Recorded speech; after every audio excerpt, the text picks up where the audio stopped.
So the first thing that's unusual about this car is this is the key for the Tesla. This is my standard key, old school, I know, but I've never seen a key that is basically just a credit card before. So you use this to open the door, start the car, everything, but I do like it. Obviously you can just keep it in your wallet. It's very slick, super high tech, but I'm really digging the style of the Tesla key. There is a trunk release button underneath here. Go ahead and lift it up, and the size of the trunk opening is actually quite impressive. You can store a lot of things in this trunk. It is 15 cubic feet, which is a decent size, and then you also have this extra cubby down here, which is quite deep, to be honest with you, and it has this little Tesla bag. And if you go ahead and open up this bag, this is where it has all of the charging cords for you to charge your Tesla at home, or if you're going to charge it at one of the Tesla stations, or one of the, you know, the electric stations that you can find around different cities. The place where you actually plug the charger in is right here on the side of the light. You press it and it lifts up, and then you go ahead and plug it into this charging port, and then you just push it back down, and then it's flush for the rest of the rest of the light. Once again, it's an easy little push. Opens all the way up by itself. Plug that in. Now this car, as far as battery life, or mileage I should say, it is good for about 250 miles, depending on if you're on the gas all the time. But I do like the look of the car. It looks very slick. The wheels are actually very nice as well. They are a 19-inch wheel. They're 235, 40-inch sidewall, 19-inch rim, and that is both on the front and the back. And then on the front of the car, it looks very nice too. Very slick. The only thing that I dislike about this car is that it kind of looks like a frog. Reminds me of Kermit the Frog, and I think it's because this doesn't have any kind of grille or simulated grille. I know it's not a combustion engine, so it doesn't necessarily need a grille, but it would be nice just to have a little bit more design. There are some other Tesla models, like the Tesla S P100D, that does have a bit more of a grille, and that is why I like the look of that car more. But overall, just looking around this car, it's very attractive. I love the door handles. The door handles are actually flush to the car, and of course, being electric, it doesn't have any kind of exhaust pipes, and it doesn't really make any exhaust sound, which for me, I'm big on sound. In order to open the door, you've got to have the Tesla key. You hold this up against this, and that can lock the car. When it's locked, it actually folds the mirrors in, folds the mirrors back out. You press these door handles to open the door, and it lets you in to this little rocket ship of a vehicle. Now the rear seats, if I'm sitting behind myself, there is not very much room to sit behind myself whatsoever, but if you're under 6 foot and you're sitting in the front, there'd be plenty of room in the back. You do get these cup holders, which are fairly deep. They are very usable, and you get these map pockets too, which I do like. They're kind of tight, and you even get some air vents at the back, so that the people that you are driving with, your passengers, don't burn up. I love the aluminium pedals, as well as the aluminium dead pedal, and the interior. If you like nice, clean looking interior, this is the car for you. The steering wheel is a good thickness, but I feel like it's kind of plain as far as design. But everything in here does feel like it's a nicer quality. So let me turn this on. In order to turn the car on, you have to take the key and put it on this little pad here, touch it, and then you press the brake,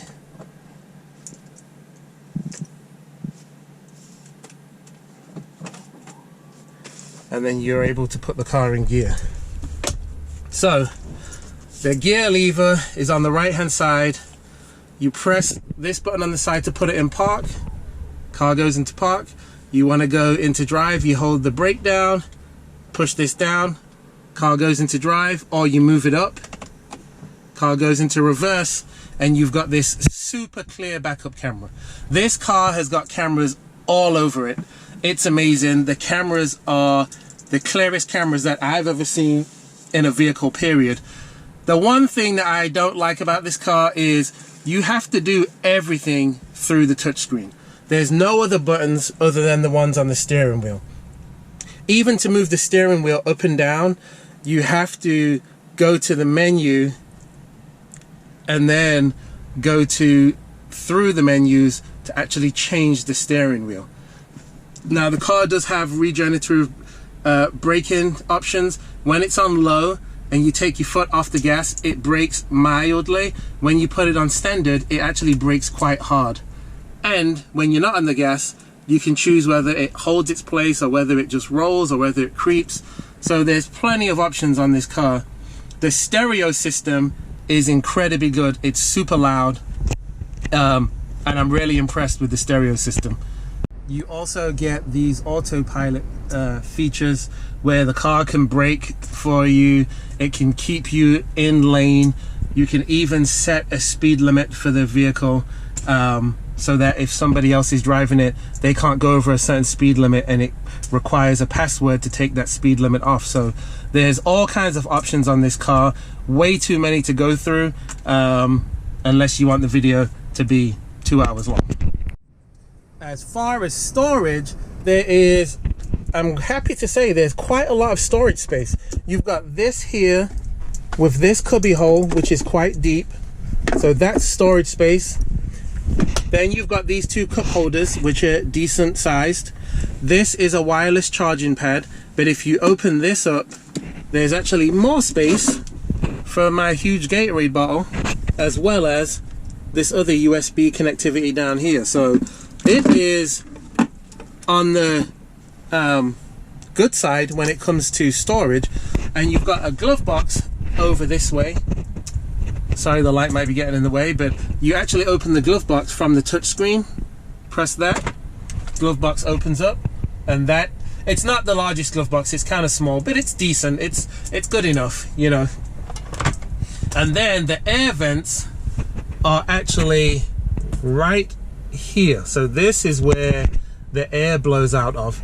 And I do like the clean look in this car.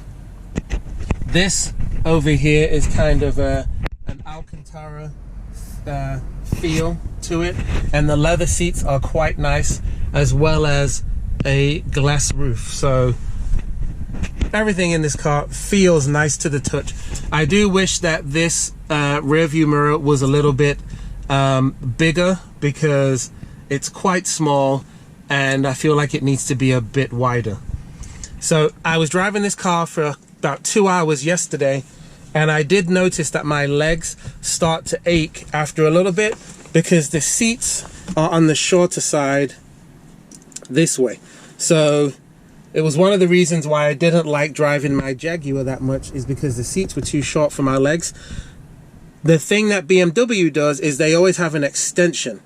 So even if it is short on a BMW, you can extend the seat out so that it sits more comfortably on your legs. So my legs were feeling it when I was driving the car for a long period of time. So keep that in mind if you're a taller guy, between 6'2" and taller. That might be an issue for you if you've got long legs. You have the window controls to do the windows up and down. It is one touch, so it's auto down, auto up, and that includes for the back windows too, auto down, auto up. So that is a nice feature. And then to open the door is this button right here. You press it, the door opens up. So as you can see, there is even more additional storage space in the front of the car.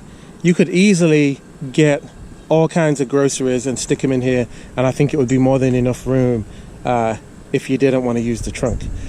There is also the tow hook here at the front of the car that you can use. its 0 to 60 time is between 5.1 and 5.3 seconds. Quarter mile is between 13.5 and 13.7 seconds, and it has, I believe, 258 horsepower from the single motor and around 307 foot-pounds of torque, which is pretty instant, and it comes in really low. So it is decently quick to say that this is just the entry-level standard Model 3 Tesla. Other performance specs and weight and all of that stuff I will put on the screen now so you can take a brief look. So selling out in this 2019 Tesla Model 3 Standard Plus, I can tell you right now it's extremely quiet. It is a very, very quiet car, but it drives very nicely, I must say. This car, if you don't drive very far every day, would be a very nice daily commuter. It's smooth, it's quiet. The radio in this car is excellent. I mean, excellent. Even when you turn it all the way up to the top, it gets loud without becoming distorted. So they have very high quality radio system in here, as well as the speakers. So I do really like that.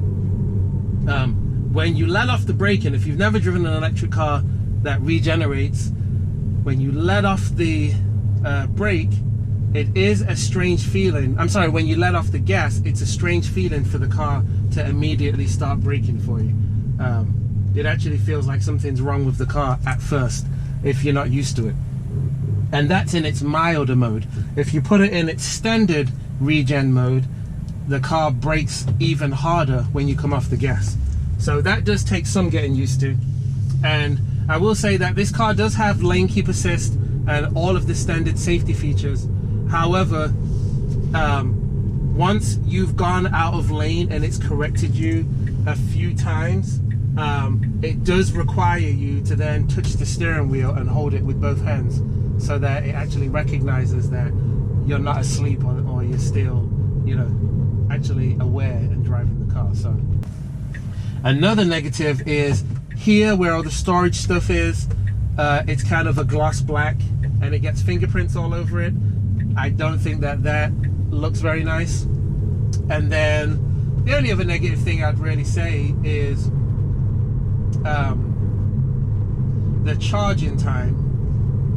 If you're charging it in your garage and you're using like a regular 15 or 20 amp, it takes forever to charge. So I feel like you would need to live close to an actual charging station or one of their superchargers. And then I don't like that everything that you have to do on the car is on this touchpad. I would like to have some kind of button in order to control the heated seats or the mirrors, just basic stuff. I don't really feel like it's necessary to have to do all of that from the touchpad.